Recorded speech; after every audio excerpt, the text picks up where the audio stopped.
Hello and happy Monday, Wesley families. Hope you had a great weekend and you're excited for another week. Um, so, we're continuing on today with chapter 5 of Magician's Nephew. Just a reminder, if you haven't been able to listen to the previous chapters, you can find them in the links below. If you were unable to listen to The Magician's Nephew, we have the entire book read out loud. Also available, both of those are available on my YouTube channel and the various playlists and links and everything else. So lots to listen to if you're interested or feel so inclined.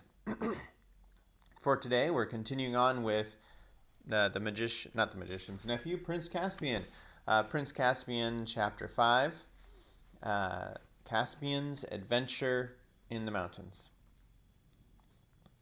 After this, Caspian and his tutor had many more secret conversations on the top of the great tower, and at each conversation Caspian learned more about old Narnia, so that thinking and dreaming about the old days and longing that they might come back filled nearly all his spare hours. But of course he had not many hours to spare, for now his education was beginning in earnest. He learned sword fighting and riding, swimming and diving, how to shoot with the bow and play on the recorder and the theorbo, how to hunt the stag and cut him up when he was dead, besides cosmography, rhetoric, heraldry, versification, and of course history with a little law, physics, alchemy, and astronomy. Of magic he learned only the theory, for Dr. Cornelius said the practical part was not proper study for princes. And I myself, he added, am only a very imperfect magician, and can do only the smallest experiments.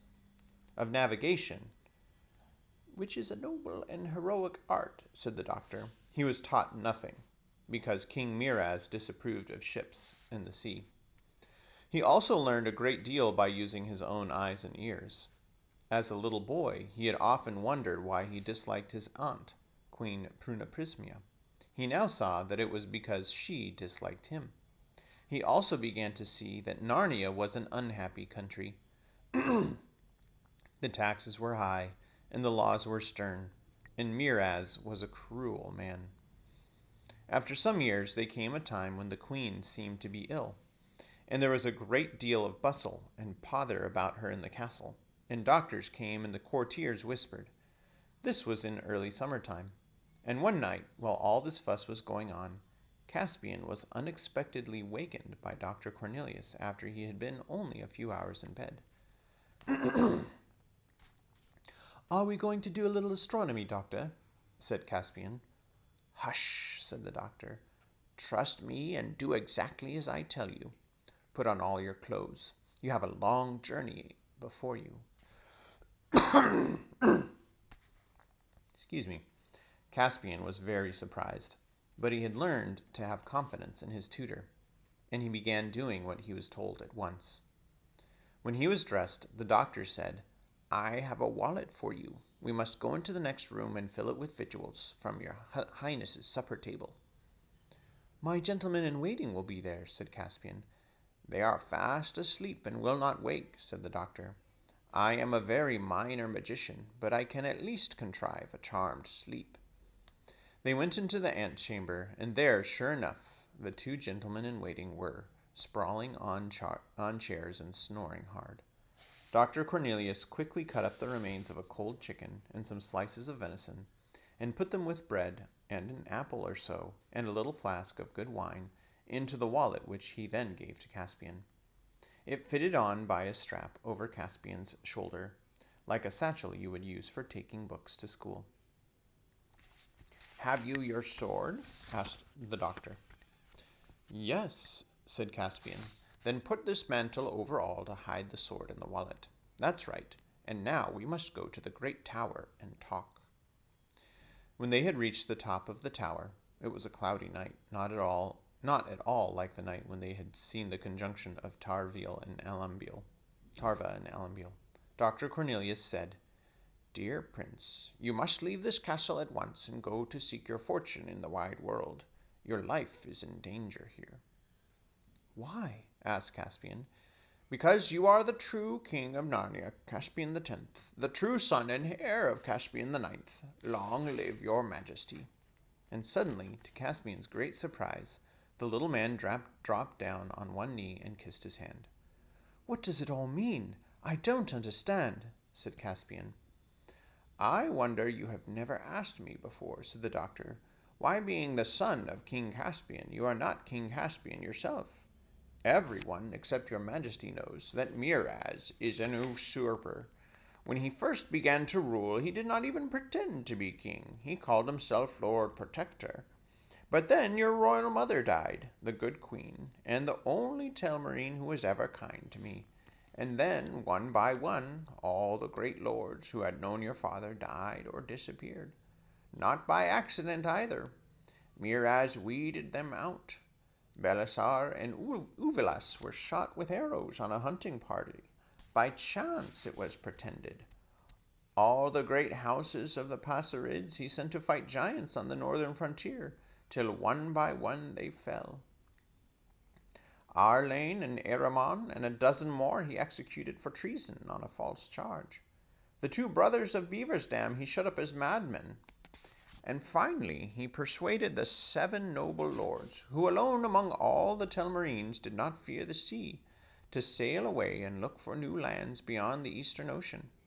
And, as he intended, they never came back.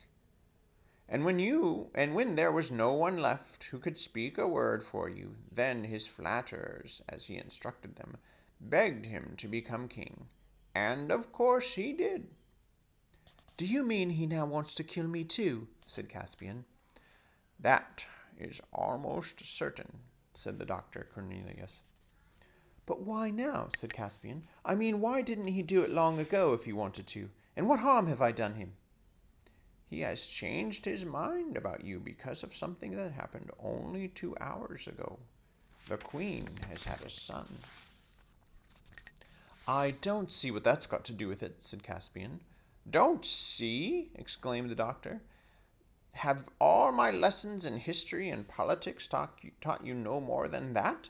Listen, as long as he had no children of his own, he was willing enough that you should be king after he died. He may not have cared much about you, but he would rather you should have the throne than a stranger.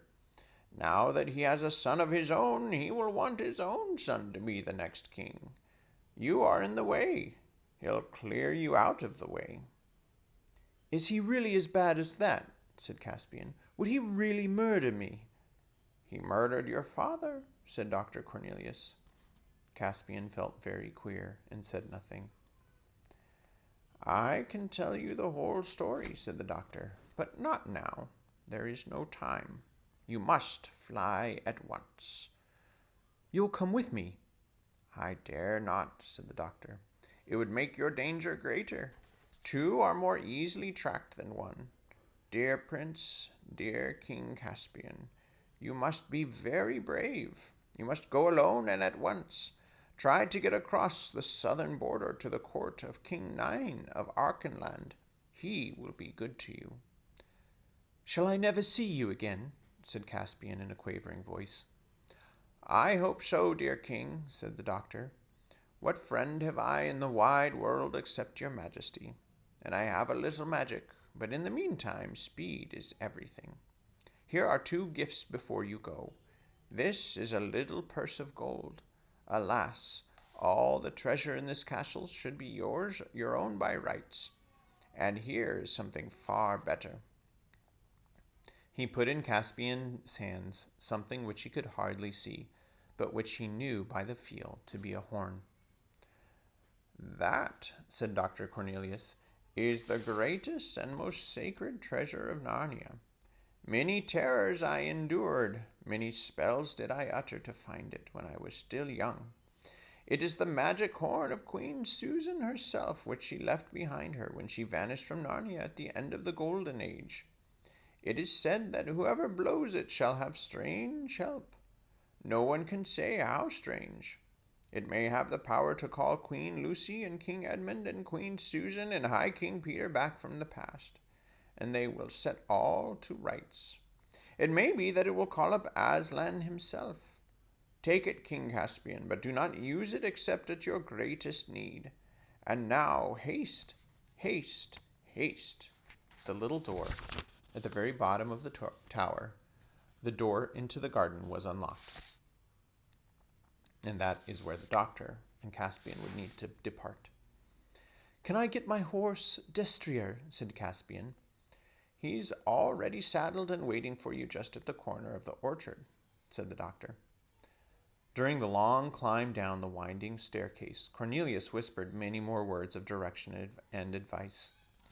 Caspian's heart was sinking, but he tried to take it all in. Then came the fresh air in the garden, a fervent hand-clasp with the doctor, a run across the lawn, a welcoming whinny from Destrier, and so King Caspian X left the castle of his fathers. Looking back, he saw fireworks going up to celebrate the birth of the new prince. All night he rode southward, choosing byways and bridle paths through the woods as long as he was in country that he knew. But afterward he kept to the high road.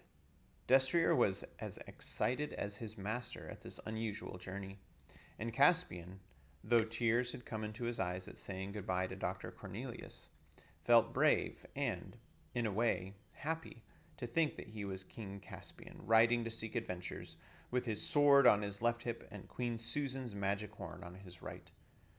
But when day came with a sprinkle of rain, and he looked about him and saw on every side unknown woods, wild heaths, and blue mountains, he thought how large and strange the world was, and felt frightened and small.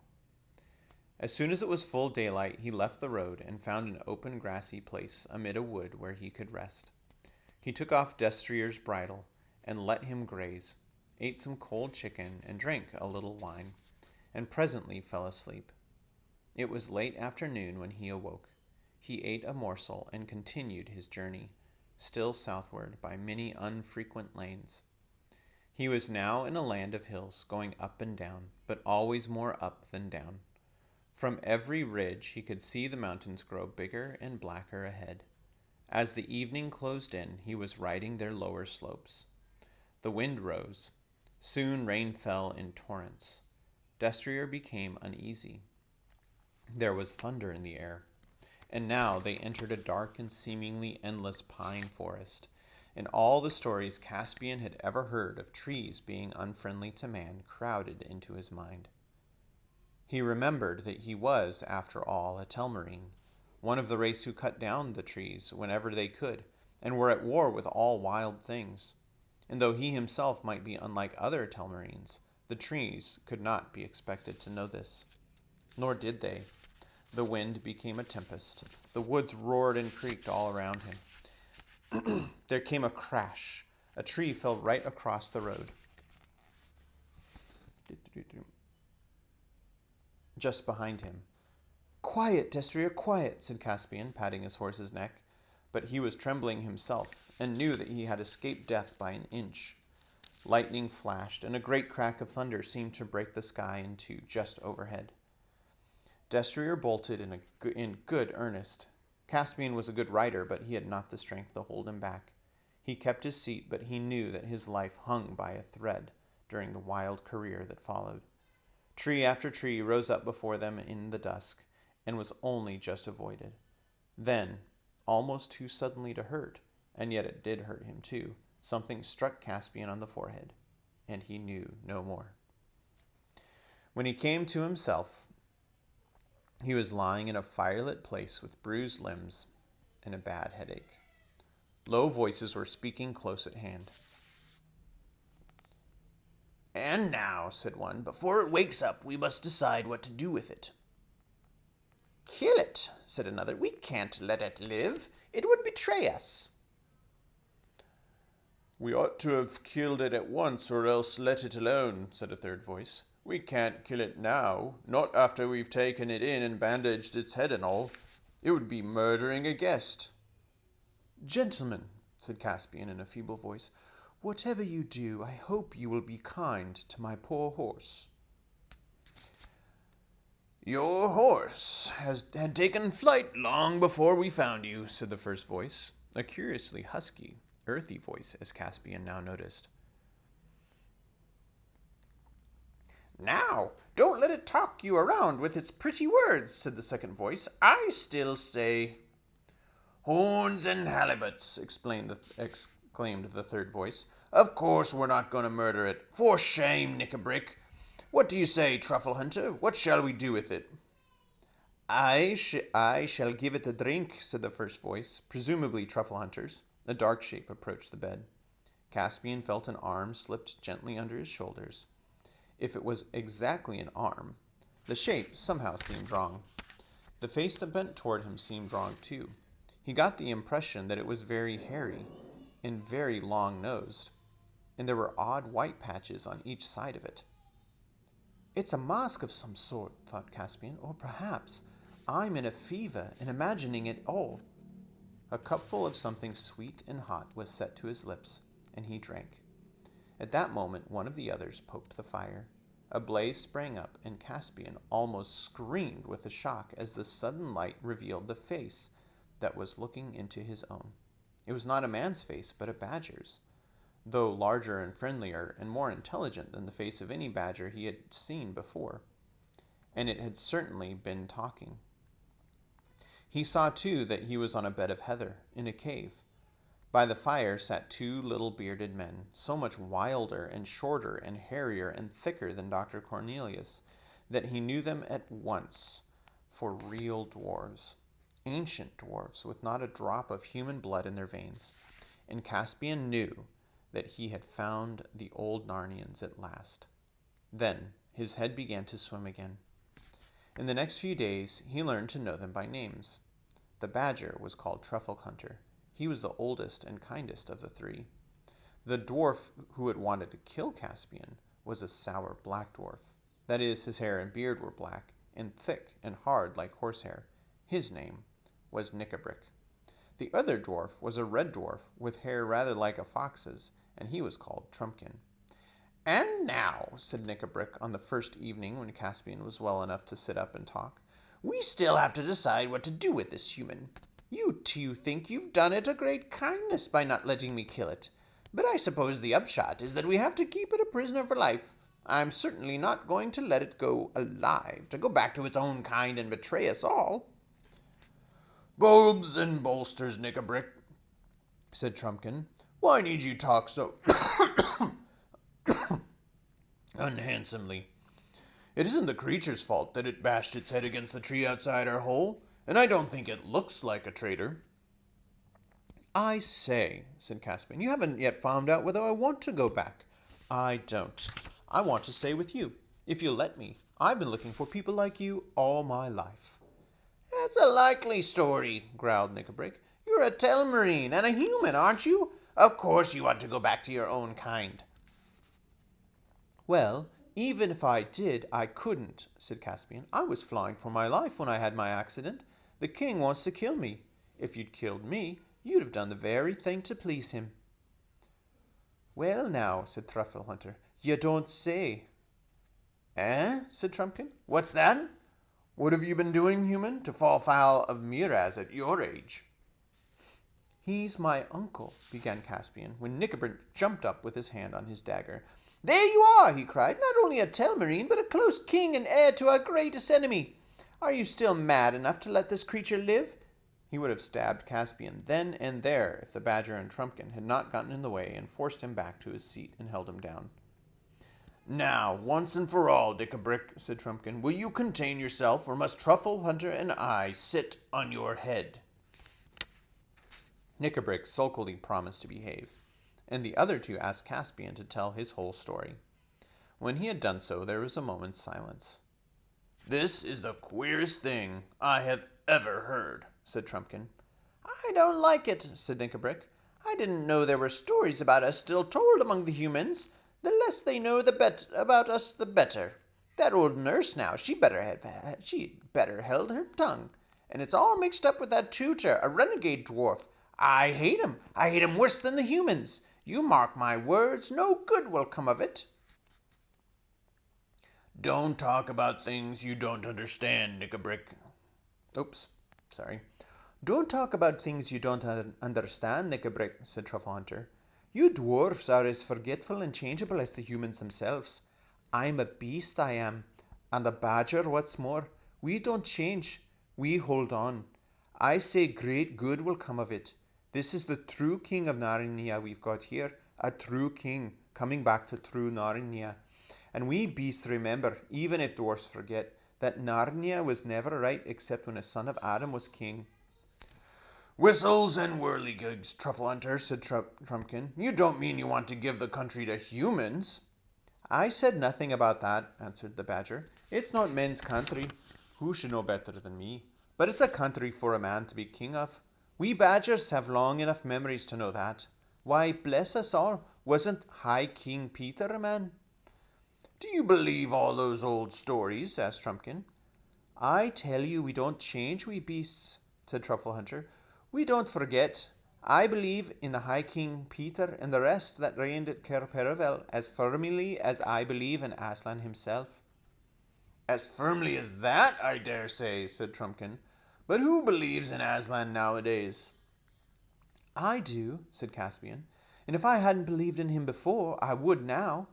Back there among the humans, the people who laughed at Aslan would have laughed at stories about talking beasts and dwarfs. Sometimes I did wonder if there really was such a person as Aslan. But then sometimes I wondered if there were really people like you. Yet here you are. That's right, said Truffle Hunter. You're right, King Caspian. As long as you'll be true to old Narnians, you shall be my king, whatever they say. Long life to your majesty. You make me sick, badger, growled Nickabrick. The High King Peter and the rest may have been men, but they were a different sort of men. This is one of the cursed Telmarines. He's hunted beasts for sport, haven't you now? He added, rounding suddenly on Caspian. Well, to tell you the truth, I have, said Caspian. But they weren't talking beasts. It's all the same thing, said Nickabrick. No, said Truffle Hunter. You know it isn't. You know very well that the beasts in Narnia nowadays are different, and no more than the dumb, poor dumb, witless creatures you'd find in Caloran or Telmar. They're smaller, too. They're far more different from us than the half-dwarfs are from you. There was a great deal more talk, but it all ended with the agreement that Caspian should stay, and even the promise that, as soon as he was able to go out, he should be taken to see what Trumpkin called the others. For apparently, in these wild parts, all sorts of creatures from the old days of Narnia still lived on in hiding. And that's the end of chapter 5. It's quite a long one. We'll see you tomorrow for chapter 6. Have an awesome day.